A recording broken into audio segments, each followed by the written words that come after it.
The United States appears to be massing power, including B-2 Spirit stealth bombers and Diego Garcia out in the Indian Ocean, leading many to speculate that the US is preparing to strike Iran.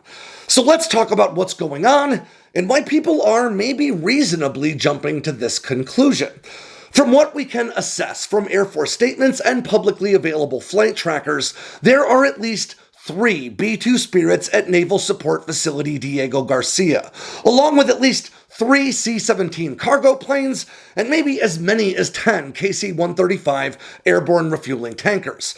Now, both the C-17 and KC-135 are aircraft that could feasibly be tasked with supporting bombing operations anywhere from Africa to the Middle East. Now, more B-2s also seem to be heading to the region, with a 4th bomber declaring a mid-flight emergency en route and landing instead at Hickam Air Force Base in Hawaii, and potentially now even a 5th bomber on its way. Now, that would account for roughly a quarter of America's entire operational stealth bomber fleet.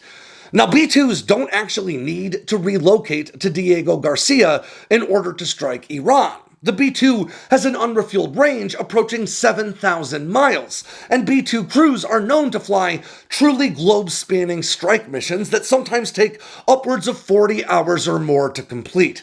But it is common for American strategic bombers to mass in Diego Garcia ahead of Middle East strikes, even if they aren't usually B-2s, which haven't spent any really appreciable time on that island aside from one short stop last August in just about 5 years now. Now, B-2s were used last October to strike Houthi targets inside Yemen, though many saw this as an intended warning to the Houthis' financial and material benefactors in Iran, who used the Houthis as a proxy force to conduct attacks behind a veil of plausible deniability.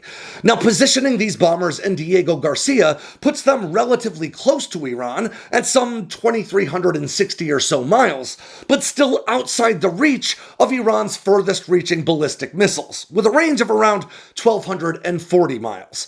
Now, despite entering service nearly 3 decades ago, B-2s are still among the stealthiest aircraft on the planet and are generally considered to be more than capable of penetrating Iran's integrated air defense network.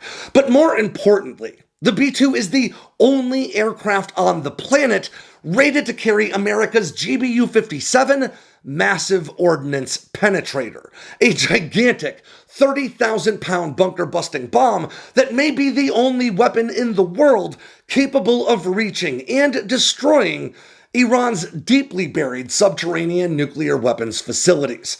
Now, thus far, the Air Force has made no suggestion at all that they're preparing for an attack of any sort, and this massing may genuinely be little more than diplomatic theater, as a second carrier strike group heads for the Middle East, and the U.S. continues strikes against Houthi forces, launching missiles at military and commercial shipping traffic throughout the Red Sea. The presence of these bombers and their unmatched bunker-busting capabilities may be meant as little more than a warning to Iran not to get involved as the U.S. continues to strike their proxy forces in the region.